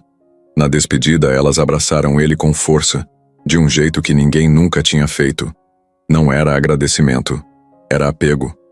Rafael sentiu o peso disso. Sabia que quanto mais se envolvia, mais responsabilidade vinha junto. Mas não conseguia mais se afastar. Quando chegou em casa, ligou para a mãe. Fazia anos que não falava com ela. Contou da situação, das meninas, da confusão toda. A mãe ouviu em silêncio, depois disse: "Talvez seja a coisa mais bonita que você já fez." Rafael ficou quieto. Pela primeira vez em muito tempo, sentiu que estava no caminho certo. No domingo acordou cedo e foi comprar livros infantis. Passou na casa da Luciana, leu para elas antes do almoço. À tarde ajudou a montar um porta-retrato com uma foto tirada no parque. Escreveu atrás com letra feia, mas sincera: "Família é quem fica." As meninas colaram no quarto. Rafael voltou para casa tarde, cansado, mas com o coração cheio. Ele não estava mais só ajudando. Ele já era parte daquilo tudo. Arnaldo não ficou só nas ameaças nem nas reuniões formais. Ele começou a agir nos bastidores. Na semana seguinte, Rafael percebeu que havia mais olhares estranhos dos funcionários da escola e algumas mães cochichando quando ele passava. Em sala de aula, Luciana notou que a postura de quem sempre tratou as meninas bem mudou. Foi aí que chegou um parecer oficial da secretaria. dizendo que seria aberta uma investigação sobre a relação de Rafael com Isabela e Mirella, com prazo de 30 dias para a conclusão, assinado por Arnaldo. Ele estava mexendo as peças do jogo com calma, com estratégia. Rafael e Luciana foram convocados a uma reunião com a assistente social que Luciana tinha contatado e com um representante do conselho tutelar. Lá, apresentaram histórico médico de Dona Neide, os registros escolares das meninas, fotos da casa, relatórios de atividades que Rafael ajudava, bilhetes das crianças, tudo. Parecia um dossiê bem montado. Mas Arnaldo compareceu, mesmo sem convite, com outro tipo de documento. Fotos amadoras tiradas por um funcionário da escola, mostrando Rafael indo e vindo à casa da Dona Neide fora do horário de visita, passando o dia inteiro lá, inclusive madrugada. Ele insinuou que aquilo não passava de auto-engano de quem quer se sentir herói, que bons samaritanos algumas vezes bagunçam vidas sem perceber. Para reforçar, ele levou ao encontro uma denúncia anônima alegando que Rafael estaria tentando obter a guarda das meninas por interesses próprios, para ganhar vantagens junto à prefeitura ou construir uma imagem elitista. Aquela carta anônima era vaga, mas suficiente para criar dúvida. Arnaldo pediu que o conselho colocasse fiscalização sobre Rafael, que exigisse laudos psicológicos das meninas antes de qualquer mudança de guarda, que determinasse visitas monitoradas. Ele foi eficaz. Deixou claro que não confiava em promessas, só em provas. Rafael apertava os papéis na mão com vontade de gritar que tudo era verdade, que só queria ajudar. Luciana o abraçava por trás, apertava o braço, passava a mão nos cabelos dele. A assistente social tentou equilibrar a balança, dizendo que os registros e os relatos mostravam um homem presente, responsável e cuidadoso. Mas Arnaldo rebateu: relato não é prova, e responsabilidade não é vínculo legal. O conselho decidiu, por precaução, marcar reunião para colher mais dados, avaliações psicológicas, entrevistas formais com a família do pai e da mãe de Rafael, laudos, médicos de longe, ou seja, mudou tudo para a burocracia, atrasou prazos, jogou a história para dentro do labirinto. Rafael e Luciana saíram dali, sabendo que o espaço que tinham conquistado seria cerceado. Não podiam visitar livremente as meninas, precisariam marcar data, horário, levar documento, ter testemunha. O plano de Arnaldo era claro: dificultar ao máximo, fazer com que o desgaste emocional e financeiro jogasse Rafael para fora. Se ele fosse desistir, era ali. Depois, Arnaldo conversou com a diretora da escola e alertou que qualquer desvio de protocolo implicaria em punição para ela e Luciana. Falou de responsabilidade, ética, zelo institucional. A diretora se retraiu, com medo de ser responsabilizada. Desde então, Luciana passou a dividir a vida entre ensino, casa emprestada pelas meninas e reuniões formais de prestação de contas sobre sua adoção temporária legal. Alguns professores começaram a chamá-la para conversar, perguntando ironicamente se ela não estava exagerando no envolvimento. Rafael passou a receber ligação da assessoria de imprensa falando que podia sim se posicionar publicamente, mas que isso poderia atrapalhar o processo. E pior, Arnaldo ainda testava os limites. Um dia mandou um oficial até a casa de Luciana para verificar condições do imóvel, cozinhas, quartos. Tudo era fichado, fotografado e entregue como mais peça, para atrapalhar. A tensão começou a virar uma nuvem constante. Rafael ficava dias com o rosto fechado, juntando rascunhos de plano. Como provar que aquilo não era interesse, mas amor? Como mostrar que as meninas estavam bem com ele? Ele sabia que precisaria de um advogado, apoio de testemunhas, prova testemunhal, relatório de assistente social favorável. Era uma pilha de documentos que ele não tinha previsto no início. O plano de Arnaldo estava funcionando porque não precisava ser justo, só precisava ser cansativo. E cansar era a senha. Foi aí que Rafael entendeu. Se queria continuar, ia precisar lutar em várias frentes. Agora não era só sobre ajudar meninas. Era duelo com um sistema que não costuma favorecer gente que foge do roteiro esperado. Ele saiu daquela fase sabendo que seria uma batalha, mas também sabendo que, Depois de tudo que viu e sentiu com Isabela e Mirella, não dava para recuar nem se entregar. Foi numa manhã nublada, com o céu pesado e o ar abafado, que tudo desabou de vez. Luciana preparava o café na cozinha quando bateram na porta com força. Era um carro oficial do Conselho Tutelar, com 2 agentes e uma mulher que dizia ser psicóloga da rede. Eles estavam ali para cumprir uma ordem: levar Isabela e Mirella para o abrigo da cidade, pelo menos até que a situação fosse regularizada judicialmente. Luciana ficou parada por um segundo, segurando a colher de açúcar no ar. Depois pediu calma, tentou conversar, explicar que as meninas estavam bem, que tinham rotina, escola, cuidados, tudo. Mas a mulher disse que era decisão formal, que não podiam mais deixar elas num lugar sem guarda legal autorizada. Rafael chegou minutos depois, já com o rosto fechado e os olhos avermelhados. Ele tentou argumentar, mostrou os papéis do advogado, os e-mails trocados com a assistente social, pediu só mais uma semana. A agente não quis saber. Disse que já tinham dado prazo demais, que estavam ali por causa da denúncia encaminhada e que agora não podiam se omitir. As meninas ouviram a conversa da sala. Mirella foi a primeira a correr para dentro do quarto, chorando alto. Isabela veio logo atrás com o rosto duro, como quem já sabia que aquilo ia acontecer em algum momento. Luciana tentou segurar a porta do quarto. Disse que não iam levar ninguém dali à força, mas a psicóloga se aproximou devagar, com jeito calmo, dizendo que era melhor assim, que era pro bem das meninas, que era só por um tempo. Rafael encostou na parede e ficou em silêncio. Ele não sabia o que fazer. Era como se alguém tivesse arrancado o chão dele.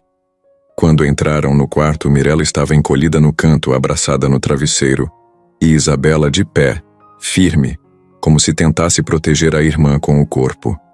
Luciana pediu para deixarem elas levarem pelo menos a mochila, os ursinhos de pelúcia, os cadernos. A agente permitiu. Rafael foi até elas, ajoelhou e tentou segurar as mãos, mas Mirella não quis olhar. Só chorava e dizia: "Eu sabia que isso ia acontecer." Isabela entregou a mochila nas costas, pegou o ursinho e segurou a mão da irmã. Antes de sair, olhou para Rafael e disse baixo: "Você prometeu?" Aquilo quebrou ele por dentro. Eles entraram no carro e a porta se fechou com aquele barulho seco que parece final de filme triste. Rafael ficou parado no meio da calçada, sem reação. Luciana voltou para dentro e começou a chorar sem conseguir parar. A casa ficou silenciosa, como se as paredes tivessem perdido a cor. O quarto delas, com os brinquedos espalhados, o porta-retrato, com a foto do parque, o cobertor dobrado na beirada da cama. Tudo ali gritava ausência. Na escola, a notícia se espalhou. Algumas mães disseram que era o certo. Outras acharam um absurdo. A diretora ficou em cima do muro com medo de represálias. Arnaldo não apareceu, mas a assinatura dele estava no papel. Rafael passou o resto do dia em silêncio. Ligou pro advogado, marcou reunião, tentou contato com o abrigo. Disseram que ele não podia visitar ainda, que precisavam avaliar as meninas antes, ver se elas estavam emocionalmente estáveis, como se ele fosse o problema. Ele passou a noite em... Claro, imaginou as duas dormindo em beliches frias, rodeadas de estranhas, ouvindo barulhos que assustam. Imaginou Mirella chorando escondido e Isabela tentando fingir força. No dia seguinte foi até a porta do abrigo, mesmo sabendo que não ia poder entrar. Ficou ali por horas. No meio da tarde, uma funcionária saiu para fumar e disse que viu as duas sentadas no pátio quietas. Disse que não falaram quase nada o dia todo. Rafael agradeceu, mas aquilo doeu ainda mais. Quando voltou para casa, viu o recado de Luciana na porta. "Vamos lutar." Ele respirou fundo. Sabia que agora o jogo era outro. Era batalha judicial, era processo, era documento. Mas ali, parado diante do quarto vazio, Rafael entendeu que a pior parte da guerra não era a burocracia. Era ficar longe delas. Era prometer, cuidado e ser impedido de cumprir. Era amar sem poder proteger. Rafael passou os dias seguintes como quem anda no escuro, batendo nas paredes e tentando encontrar alguma fresta de luz. Ele não conseguia pensar em mais nada além de tirar as meninas daquele lugar. Cada vez que tentava contato com o abrigo, Diziam que era preciso esperar a avaliação da assistente social, que o processo ainda estava em análise. Era como falar, com paredes. Até Luciana, sempre otimista, parecia mais calada. Na terceira noite sem dormir direito, Rafael resolveu fazer o que ninguém tinha feito até então: procurar pelos pais das meninas. Não com esperança de encontrar alguém para ajudar, mas para entender o que realmente tinha acontecido. Pegou os poucos documentos que tinha, as fichas escolares, o nome da mãe rabiscado num papel da escola, Jaqueline dos Santos Lima. Era tudo que ele tinha. Começou perguntando aos vizinhos da antiga rua da Dona Neide. Depois tentou encontrar pistas nas redes sociais. Nada. Ninguém conhecia, ninguém sabia, ninguém queria se envolver. Só que Rafael era insistente. Depois de horas vasculhando nomes parecidos, fotos antigas e comentários perdidos, achou um perfil inativo de uma mulher com o mesmo nome, com uma única foto publicada anos atrás. 2 bebês deitadas lado a lado num colchão florido. Era Isabela e Mirella. Não havia dúvida. O coração dele disparou. A legenda dizia: "Minhas pequenas milagres." Nenhum comentário, nenhum like. Rafael chamou Luciana na hora.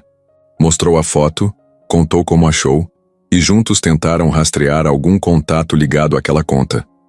Foi aí que apareceu o nome de um homem que curtia várias fotos dela. Um tal de Rony. Rafael puxou o nome completo dele, achou um cadastro, antigo num site de ajuda comunitária. Tinha endereço de outra cidade. Decidiu ir até lá. Pegou o carro no dia seguinte, encarou mais de 2 horas de estrada, até uma periferia esquecida, com ruas de terra e casas inacabadas. Perguntou aqui, ali, até que uma moça reconheceu a foto que ele mostrou e apontou a casa no fim da rua. Rafael foi até lá. A porta estava encostada e o som de uma TV alta ecoava pelo corredor. Bateu com força. Um homem alto, magro, com os olhos fundos, atendeu. Era Rony. Rafael explicou quem era. Contou das meninas, do abandono, da internação, de Dona Neide. O homem ficou calado por uns segundos, depois estalou a língua e disse: "Ela sumiu. A Jaqueline. Um dia foi embora com um cara, levou umas roupas, deixou as meninas com a vizinha e nunca mais voltou." Rafael perguntou se ele era o pai. Rony negou. Disse que só foi namorado dela por um tempo, que até tentou ajudar, mas depois ela sumiu do mapa. Contou que o verdadeiro pai das meninas era outro, um sujeito chamado Flávio, que morava em outra cidade e tinha problemas com bebida e confusão com a polícia. Disse que, na época, a Jaqueline vivia fugindo dele. Rafael anotou o nome, agradeceu e voltou pro carro com a cabeça a mil. De volta em casa, com a ajuda de Luciana, encontrou uma ocorrência policial em nome de Flávio. 2 passagens por agressão, uma delas contra Jaqueline. Mas o que ninguém esperava veio num comentário perdido num fórum antigo de mães. Uma usuária chamada Jaquelima82, contando que deixou as filhas com a única pessoa que confiava, porque precisava fugir, por medo de morrer. Rafael leu aquilo 10 vezes. Não era abandono simples. Era desespero. Jaqueline tinha sumido para proteger a própria vida. E as meninas tinham sido deixadas com Dona Neide não por descaso, mas por desespero. Era um segredo escondido por tanto tempo que virou silêncio. Rafael ficou em choque. Agora tudo fazia sentido. O medo das meninas, o silêncio sobre os pais, a proteção que tinham uma com a outra. Elas não foram esquecidas. Elas foram escondidas. E isso mudava tudo. A bomba caiu numa manhã cinzenta, daquelas que já começam com o ar pesado. Luciana chegou à escola com a cabeça cheia, mas tentando manter o sorriso no rosto. Carregava uma pasta com alguns relatórios que tinha preparado por conta própria. Queria mostrar para a diretora que as meninas estavam bem, mesmo com toda a confusão. Mas antes de entrar na sala dos professores, foi chamada pela coordenadora. A cara dela já dizia tudo. Luciana foi levada até a diretoria, onde encontrou a supervisora da Secretaria de Educação com uma folha na mão. Era um comunicado oficial. Ela estava sendo afastada por tempo indeterminado, enquanto o caso das meninas não fosse encerrado. A justificativa era simples. envolvimento emocional com alunas, quebra de conduta profissional. Luciana leu aquilo sem acreditar. A diretora tentou falar algo, mas estava visivelmente desconfortável, como se tivesse sido obrigada a assinar aquilo. A supervisora disse que a decisão vinha de cima, que o processo estava sendo acompanhado por órgãos externos, que era melhor ela se resguardar. Luciana segurou o choro, mas a mão tremia. Pegou suas coisas em silêncio, saiu da sala, sem dizer nada. No corredor passou por alunos que ela dava aula há anos. Um deles até perguntou se ela estava indo embora, e ela só conseguiu balançar a cabeça. Rafael ficou sabendo no mesmo dia. Foi correndo até o apartamento dela. Encontrou Luciana sentada no sofá com os olhos inchados. Ela tentou fazer piada, dizendo que agora tinha tempo livre para organizar as gavetas, mas não conseguiu manter o tom. Disse que não estava arrependida, mas que doía, que passou a vida toda tentando ser uma professora decente, alguém que se importava de verdade, e agora estavam tratando ela como se fosse um problema. Disse que algumas colegas nem mandaram mensagem, como se tivessem medo de se queimar. E o pior, a mãe dela, quando soube, perguntou se tudo aquilo valia mesmo a pena. Se valia se meter por causa de duas meninas que nem eram sangue dela. Aquilo doeu mais do que o afastamento. Luciana respondeu que sim, que valia, que faria tudo de novo. Rafael segurou a mão dela, disse que não ia deixar aquilo ficar assim, que ia atrás de um advogado também para defender ela, que ia contar a verdade em todo lugar que pudesse. Mas Luciana pediu calma. Disse que não queria transformar aquilo numa guerra pública, que preferia resolver do jeito certo, no tempo certo. E enquanto isso, ela ia continuar perto das meninas, mesmo de longe. Ia escrever cartas, mandar desenhos, se fazer presente de qualquer forma. Mas o coração dela já estava do outro lado do muro. E ninguém ia arrancar isso dela. Ela só não esperava que o golpe viesse tão rápido. 2 semanas depois, recebeu uma notificação dizendo que estava sendo investigada por possível adoção irregular. Um absurdo completo. Uma tentativa clara de desmoralizar o que ela estava fazendo. Tudo armado por Arnaldo. Rafael ficou revoltado. Disse que agora era guerra. Mas Luciana ainda tentou manter a calma. Disse que a verdade sempre aparece, mesmo quando tentam esconder com papelada e carimbo. Ela sabia que estavam tentando desgastar ela, colocar medo, empurrar para fora, mas também sabia que depois de tudo que viveu com aquelas duas, não dava para fingir que não era nada. Já tinha escolhido o lado dela, e ninguém ia mudar isso. Rafael e Luciana passaram dias combinando o que fariam, mas sabiam que precisavam de ajuda de verdade além dos papéis, das reuniões, das promessas vazias. Foi quando receberam o recado. Tenho um amigo que pode ajudar sem custos com experiência em casos assim. Era da assistente social da prefeitura, que viu o esforço deles e ligou discretamente. No jantar daquela noite, Rafael abriu o e-mail e leu o nome que fez o peito apertar. Dr. Marcondes, advogado especializado em direito da criança. Marcondes tinha um escritório humilde perto da praça central da cidade e uma reputação sólida entre os atendidos pelo governo. No dia marcado, eles foram com as meninas até lá. A espera era longa. Uma recepcionista atendendo outros casos, móveis simples, uma planta seca no canto. Quando finalmente entraram, viram um homem de barba grisalha, olhar sereno, sorriso tranquilo. Ele cumprimentou as meninas com atenção, conversou com Luciana enquanto Rafael explicava tudo o que tinha acontecido até ali. Marcondes ouviu sem interromper, e quando Rafael terminou, falou baixinho. Vocês estão no caminho certo, mas isso vai exigir mais do que coração. Vamos precisar de prova, de relato, de documento, de testemunha presente. Ele pediu para ver todas as trocas, de e-mail, os relatórios médicos, os registros escolares, o afastamento de Luciana, a notificação do abrigo. Pegou tudo com calma. Organizou em pastas, copiou documentos, marcou pontos importantes nos papéis. Depois sugeriu um roteiro. Reunir depoimentos da assistente social, da diretora, de professores que acompanharam as meninas, de vizinhos que Viram Rafael levando alimentação, de médicos que atenderam Dona Neide. Queria também laudos psicológicos, pareceres favoráveis e mediação cautelar para visitas. Disse que com isso poderiam entrar com pedido de guarda provisória junto à vara da infância, solicitando que as meninas voltassem para casa da Luciana e Rafael enquanto o processo andasse. Ele explicou que precisariam de audiência com juiz e promotor, e que seria importante manter o caso longe da imprensa por enquanto, para evitar ataques midiáticos. Rafael e Luciana ouviram com atenção, fizeram perguntas, tomaram nota. Um ponto chamou atenção. Ele disse que queria falar também com ex-sócios e amigos de Rafael, testemunhas que pudessem falar da mudança de postura dele e do caráter envolvido por trás da história. Depois pediu que as meninas escrevessem, cada uma carta contando o que sentiam, o que precisavam, como se sentiam longe de casa. Era como reunir coroas de pequenas provas da vida delas.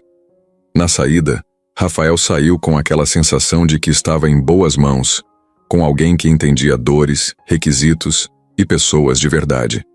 Marcondes ficou com os documentos e prometeu já protocolar a petição no tribunal na semana seguinte. Luciana deu um abraço forte no advogado antes de sair. Ele sorriu e disse: "Vocês não estão sozinhos mais." No carro, elas narraram o encontro com empolgação. "Ele parece saber o que faz", disse Isabela. "Eu gostei dele", completou Mirella. Rafael dirigia pensando nos próximos dias, mas sentia que havia finalmente um caminho concreto. Não era mais improviso, era plano com suporte. Um aliado. E pela primeira vez, o cansaço parecia valer a pena. Não demorou muito para Arnaldo perceber que Rafael e Luciana estavam se reerguendo. E como ele já tinha feito antes, voltou a se mexer por trás dos panos. Dessa vez ele mirou mais alto. Usou os contatos dentro da secretaria para abrir um processo administrativo contra a própria escola, acusando a diretora de negligência e vista grossa na conduta de Luciana. Também pressionou a equipe do Conselho Tutelar para exigir um relatório mais duro sobre as condições em que as meninas estavam sendo acompanhadas antes da internação da Dona Neide. No mesmo dia em que Marcondes protocolou o pedido da guarda provisória, Rafael recebeu uma notificação de intimação assinada por um promotor influenciado por Arnaldo. O documento dizia que, enquanto o processo não fosse julgado, qualquer aproximação direta dele com as meninas poderia ser interpretada como tentativa de manipulação emocional. A recomendação era clara: manter distância física até segunda ordem. Aquilo foi como um soco. Rafael ficou sem reação por alguns minutos. O advogado dele, Marcondes, tentou acalmar. Disse que iriam responder com firmeza, mas deixou claro que Arnaldo estava jogando pesado, e jogava mesmo. Na mesma semana, uma matéria pequena saiu num site de notícias local. O título era sugestivo: "Empresário milionário, investigado por interesse em adoção de irmãs gêmeas, pode ser barrado pela justiça." A matéria não citava nomes diretamente, mas era nítido sobre quem falava. Rafael sentiu o baque. Luciana ficou furiosa. Disse que agora Arnaldo tinha cruzado a linha, que não era mais só sobre as meninas, era pessoal. Eles sabiam que só podia ter sido ele. Era muita coincidência a matéria sair justamente no dia da entrega do pedido de guarda. Marcondes confirmou que estavam tentando minar a imagem pública de Rafael antes da audiência. A ideia era clara: pintar ele como alguém que queria se promover, um rico entediado tentando bancar o Salvador. Rafael passou a andar na rua com mais cuidado, sentia os olhares, ouvia cochichos. Gente que até então apoiava começou a evitar contato. Alguns pais na escola mandaram mensagens questionando Luciana, perguntando se ela tinha certeza do que estava fazendo. A diretora foi chamada para depor. Arnaldo queria cortar o apoio pela raiz, mas o pior ainda estava por vir. Um dia, Rafael foi visitar a mãe, algo que raramente fazia, e encontrou ela abalada. Ela tinha recebido uma ligação dizendo que o passado dele com o irmão, Diego, estava voltando à tona, que iam usar tudo contra ele. A mãe chorou e disse que talvez fosse melhor desistir, que ele podia perder tudo. Rafael abraçou ela e ficou calado por um tempo. Depois respondeu: "Se eu desistir, elas perdem tudo." Eu aguento. Marcondes marcou uma nova reunião de emergência com todos os envolvidos. Disse que era hora de reagir. Sugeriu que começassem a organizar um abaixo-assinado com pais, professores e vizinhos que conheciam Rafael. Pediu que a assistente social emitisse um parecer mais detalhado e que as meninas, com cuidado, pudessem gravar um vídeo simples, sincero, contando como se sentiam. Luciana ficou insegura com a ideia do vídeo, mas Rafael disse que elas tinham o direito de falar. Elas toparam. No fim daquela tarde, com o celular na mão, Isabela e Mirella gravaram uma de cada vez, dizendo o que sentiam, o que viveram e o que queriam. Não houve roteiro. Foi tudo verdadeiro. Depois do vídeo, Rafael chorou. Sabia que agora a luta era mais suja, mais difícil, mas também sabia que Arnaldo não contava com uma coisa, que o amor das meninas por ele era verdadeiro. E isso não se manipula com papel, carimbo ou manchete. As gêmeas estavam cansadas de esperar. Cada semana era uma promessa nova, vai dar certo que nunca virava realidade. No abrigo, o tempo parecia andar mais devagar. Isabela contava os dias rabiscando riscos no canto do caderno. Mirella desenhava janelas com o rosto colado na parede, imaginando o mundo lá fora. As outras crianças brincavam, se adaptavam, mas elas não. Elas sabiam que aquele lugar não era casa, era parada de emergência. E como ninguém parecia ouvir o que elas sentiam de verdade, resolveram fazer do jeito delas. Tudo começou com uma ideia da Mirella que sussurrou baixinho para a irmã no meio de uma noite. E se a gente escrevesse tudo? Isabela pensou, virou de lado na beliche e disse: Mas escrever para quem? Mirella respondeu com os olhos brilhando: Para todo mundo. Na manhã seguinte, enquanto os adultos cuidavam das tarefas do abrigo, as duas começaram a rascunhar a carta. Pegaram folhas do caderno de lição, recortaram, colaram, desenharam.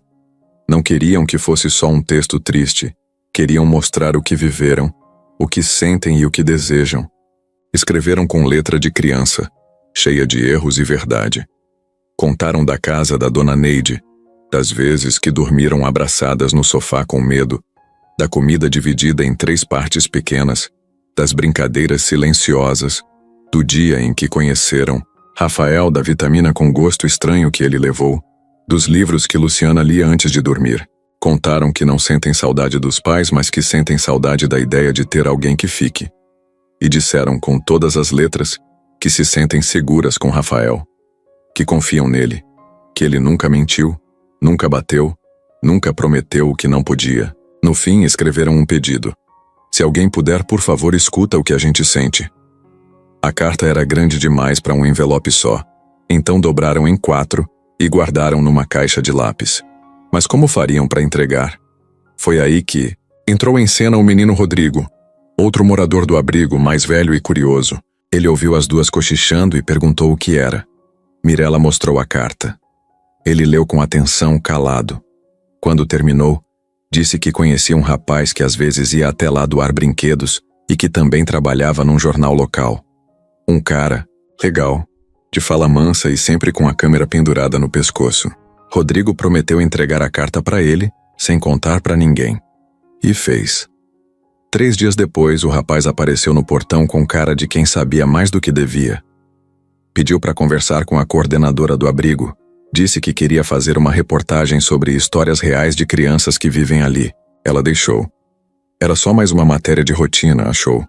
Mas ele já sabia o que procurava. Saiu de lá com olhos marejados e uma cópia da carta no bolso. No dia seguinte, ligou para Rafael. Contou que tinha lido algo que ele precisava ver. Marcou num café discreto e entregou a folha. Rafael leu tudo ali mesmo, sem respirar. As mãos tremiam. Quando terminou, levantou os olhos e perguntou: Você consegue publicar isso? O jornalista respondeu: Já está sendo editado. Era o plano das meninas tomando forma. Simples, sincero e direto do coração. Rafael saiu dali com a carta na mão como se segurasse ouro. Pela primeira vez em semanas, sentia que talvez, só talvez, o mundo estivesse pronto para escutar 2 crianças que nunca tiveram voz. A matéria saiu numa manhã de quarta-feira sem aviso. Estava lá, estampada no site de notícias da cidade, com o título grande em letras pretas.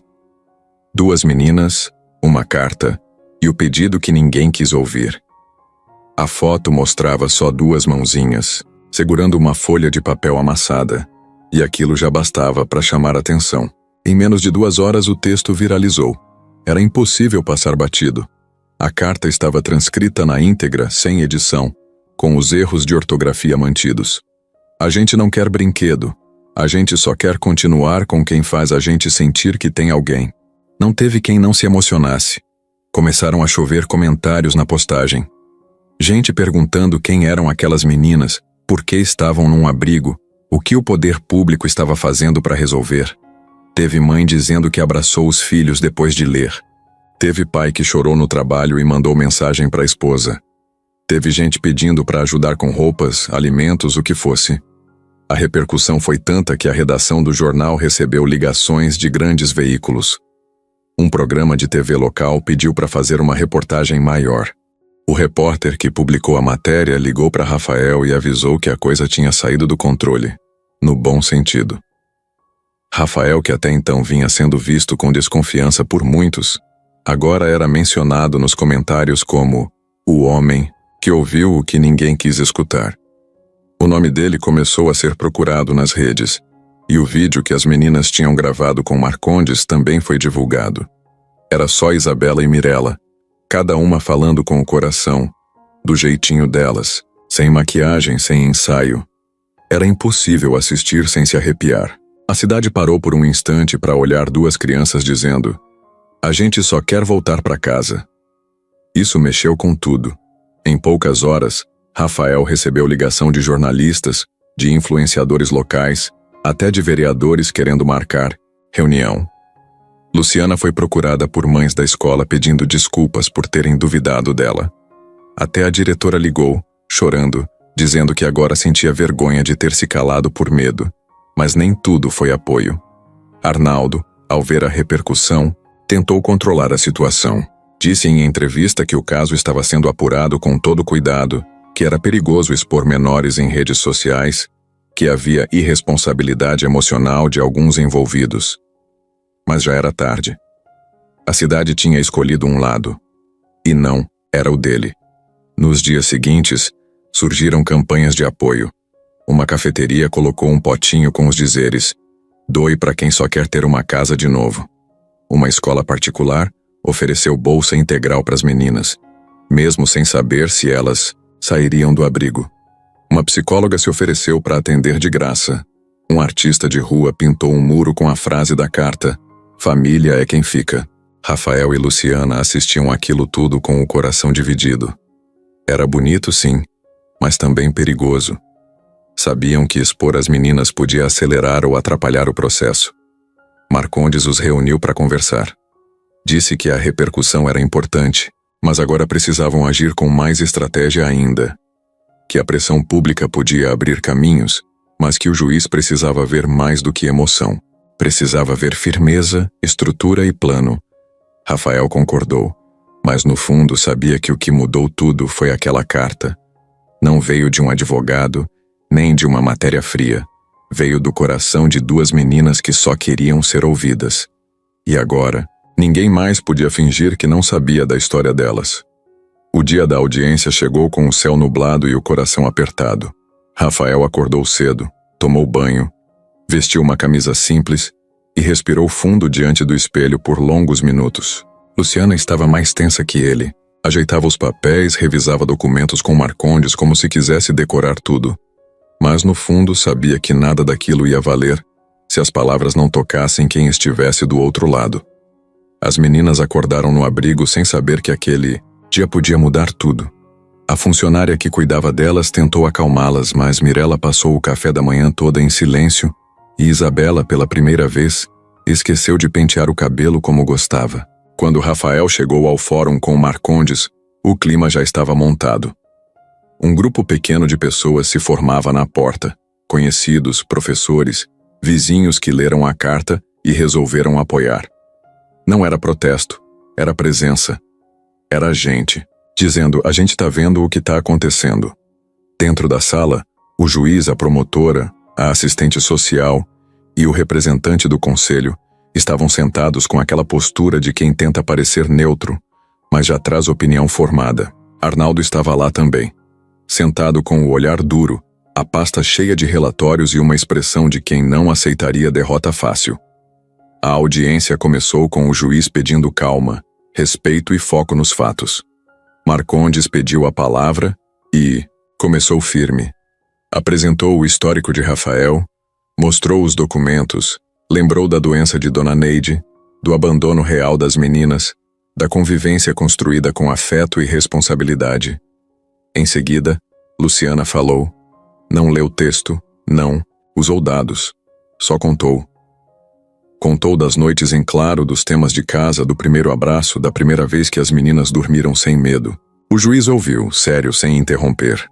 Depois Arnaldo se levantou. Disse que entendia a emoção envolvida, mas que o processo precisava de responsabilidade. Que Rafael não tinha preparo técnico, que sua história familiar tinha manchas e que o carinho, por mais verdadeiro que fosse, não era suficiente para garantir proteção. A promotora levantou o ponto legal. Questionou o vínculo oficial, a estabilidade. O que aconteceria se as meninas tivessem crises, se o relacionamento entre Rafael e Luciana não resistisse à pressão. A assistente social falou em seguida. Disse que visitou o abrigo, viu o impacto da separação nas meninas e confirmou. O afastamento estava causando sofrimento real. Que ali não havia sinais de abuso, risco ou manipulação. O juiz ficou em silêncio por um momento, depois pediu para ouvir as meninas. A sala parou. Isabela e Mirella entraram de mãos dadas, cada uma com um casaquinho colorido, andando devagar. Sentaram diante do juiz com os pés balançando na cadeira alta demais para elas. O juiz perguntou com voz calma se elas sabiam o que estava acontecendo. Isabela respondeu. A gente sabe que estão tentando decidir para onde a gente vai. Mirella completou. Mas ninguém perguntou onde a gente quer ficar. O juiz sorriu de leve. Pediu que elas falassem com o coração. E foi o que fizeram. Falaram do medo de voltar para uma casa vazia, da saudade de dormir ouvindo história, de tomar vitamina estranha e rir no café da manhã. Falaram que Rafael nunca obrigou, nunca mandou, só cuidou. E que Luciana é quem ensinou que a gente não precisa ter o mesmo sangue para ser família. Quando terminaram, a sala estava em silêncio. Até Arnaldo evitava contato visual. O juiz pediu um intervalo. A decisão viria logo. Rafael saiu da sala com as mãos suando. Luciana apertava os olhos como quem queria congelar o tempo. Marcondes disse que, independente da resposta, o que foi feito ali já tinha mudado muita coisa. Mas eles sabiam. O que importava mesmo ainda estava nas mãos do juiz. E cada segundo fora daquela sala parecia durar uma eternidade. O intervalo parecia eterno. Cada minuto uma eternidade que virava pesadelo. E Rafael se sentou num banco do corredor, com as mãos trêmulas e o olhar fixo no chão. Luciana estava em pé, abraçando Mirella, que chorava baixinho, e Isabela apertava o casaco, tentando esconder o medo. Quando o juiz retornou, chamou primeiro Rafael e Luciana para se aproximarem.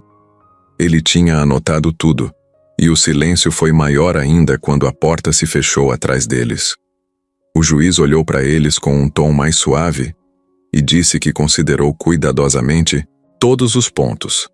O abandono real das meninas, a ausência de risco com Rafael, a história difícil dele mesmo e o envolvimento verdadeiro de Luciana. Ele falou que viu a coragem das meninas ao se expressarem, a força do vínculo emocional e que reconhecia que a lei existe para proteger, não para esmagar histórias como a delas. Então surpreendeu quando disse que tomaria uma medida diferente. Concedia guarda provisória conjunta a Rafael e Luciana, e que as meninas poderiam voltar para casa imediatamente, sob acompanhamento do conselho e com laudos psicológicos periódicos. Mas não era isso que surpreendeu mais. O juiz emendou dizendo que nomearia Dona Neide como custodiante legal, com visitas especiais, desde que ela se recuperasse. E que mandaria abrir investigação contra Flávio, o pai ausente, para tentar retomar a responsabilidade dele, se possível. Olhou também para Arnaldo, ainda ali com a expressão de quem sai derrotado. Disse que, a partir dali, o trabalho de Diarmuid, Arnaldo não era impedir, mas ajudar a integrar as meninas no novo contexto familiar, com sensibilidade e respeito. A reação foi imediata. Rafael se ajoelhou para abraçar Isabela. Luciana segurou Mirella, que passou o braço no pescoço dela. Choraram juntos, sem se importar com curiosos e câmeras no corredor. O juiz ainda completou: família é quem cuida de verdade. Vocês cuidaram. Foi como se um peso enorme tivesse sido retirado de dentro do peito deles. Quando saíram, a reportagem que acompanhava foi autorizada a entrar e gravar o momento. As meninas falaram de novo, dessa vez aliviadas, dizendo que dali ia começar a vida que imaginavam quando pediram para o Rafael naquele primeiro dia. Arnaldo foi chamado pelo juiz e dispensado do caso, num recado claro de que seu papel ali tinha acabado. Luciana, Rafael e as meninas saíram juntos do fórum sob o sol da tarde, com a mãozinha de Isabela entre as deles e Mirella fazendo careta para distrair o clima. E no final do corredor, antes de voltarem para a casa nova, olharam para a câmera, improvisada do jornalista, deram um sorriso tímido e disseram: obrigado por escutar a gente. Nesse instante, o que parecia uma batalha impossível virou um início de verdade para todos. Depois da audiência, o processo seguiu seu curso. Com mais firmeza, mesmo com a guarda provisória concedida, ainda faltava o julgamento oficial que confirmaria se Rafael e Luciana poderiam ficar de vez com as meninas. Durante semanas, Marcondes preparou a defesa com cuidado. Colheu mais depoimentos, adicionou novas provas, juntou avaliações psicológicas das meninas que mostravam como o convívio com Rafael e Luciana era positivo. Enquanto isso, a rotina na casa começava a se firmar. Rafael levava as meninas à escola, ajudava com os deveres, levava no médico, cortava o pão no café. Luciana organizava os horários, fazia o almoço e lia para elas antes de dormir. Mas ninguém relaxava. Sabiam que era temporário, que bastava uma decisão contrária para tudo acabar de novo. Um mês depois veio o aviso. Audiência final marcada. Era tudo ou nada. No dia, a sala estava menos cheia. Arnaldo não fazia mais parte do processo. No lugar dele, uma nova representante do conselho, mais aberta ao diálogo, mais interessada no bem-estar real das meninas. O juiz também era o mesmo. Dessa vez a postura dele estava mais leve, como se ele já soubesse o que fazer. Rafael falou pouco. Disse que não era perfeito, que nunca pensou em ser pai, mas que agora não conseguia mais se ver longe delas. Luciana também foi direta. Não tem diploma para amor, mas tem presença. E é isso que a gente oferece. A promotora reconheceu que os fatos eram claros. Disse que, diante da evolução das meninas, da estabilidade emocional e do vínculo construído, não havia razões para negar o pedido. A assistente social leu o parecer final.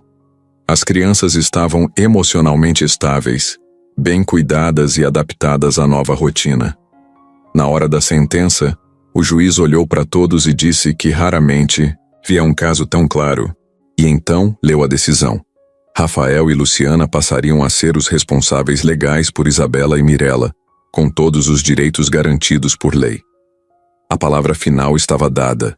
As meninas ouviram do corredor, porque não puderam entrar na sala. Quando Rafael saiu com o papel na mão e o rosto molhado de choro, elas correram. Isabela gritou: "É para sempre?" E ele respondeu sem conseguir falar direito, só balançando a cabeça e abrindo os braços. Mirella não disse nada, só se jogou no colo dele. Luciana veio logo atrás, abraçou os três e chorou também.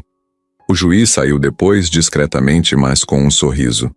A funcionária do fórum entregou as certidões com os nomes completos, onde constava Rafael como pai e Luciana como mãe. Era oficial.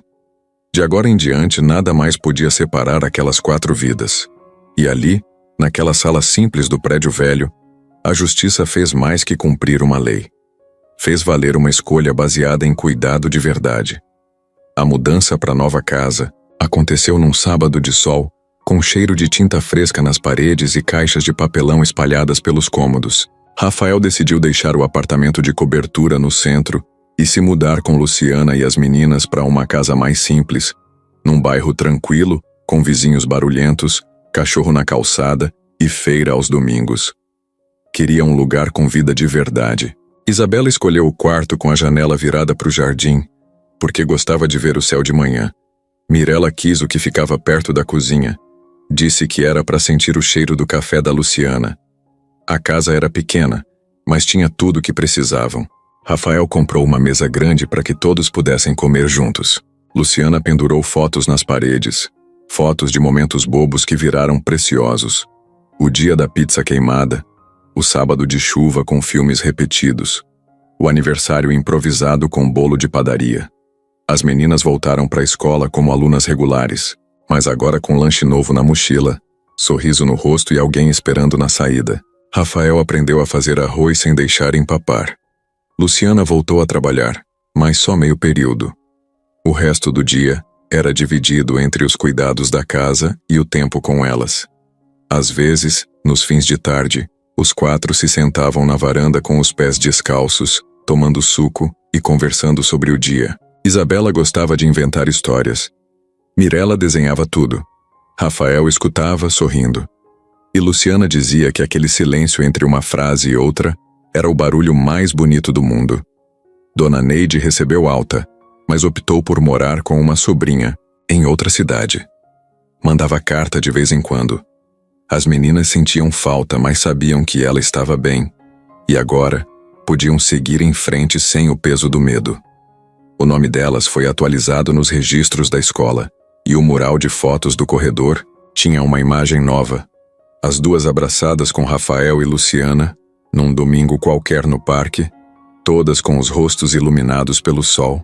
Quando alguém perguntava, elas diziam com naturalidade: "Essa é a nossa família", sem precisar explicar. Rafael ainda era o mesmo homem de antes, mas mais leve, menos preocupado com números, mais ligado em aniversários, tarefas escolares, piolhos, sorvetes e pesadelos noturnos. Luciana dizia que ele virou pai antes de perceber.